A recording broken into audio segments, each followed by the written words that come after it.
बिस्मिल्लाहिर्रहमानिर्रहीम। अस्सलामु अलैकुम वरहमतुल्लाहि वबरकातुहु। वो इस्तग़फ़ार जो रसूलुल्लाह सल्लल्लाहु अलैहि व आलिहि वसल्लम को बहुत पसंद थे। दिन में बार बार ये इस्तग़फ़ार पढ़ें। तो शुरू करते हैं। बिस्मिल्लाहिर्रहमानिर्रहीम। रब्बिग़फ़िर वरहम व अंता खैरुर राहिमीन।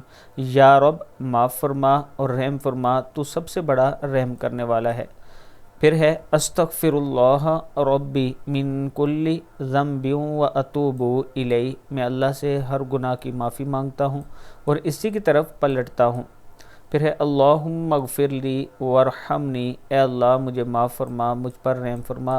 अल्लाहुम्मा इन्नका अफ़ुव्वुन तुहिब्बुल अफ़्व फ़अफ़ु अन्नी। ए अल्लाह बेशक तू माफ़ करने वाला माफ़ी को पसंद करता है, इसलिए मुझे माफ़ फरमा। अल्लाह ताला हम सब को बार बार ये दुआएं पढ़ने की तौफ़ीक़ अता फ़रमाए। वीडियो को आप दोस्तों ने आगे ज़रूर शेयर करना है।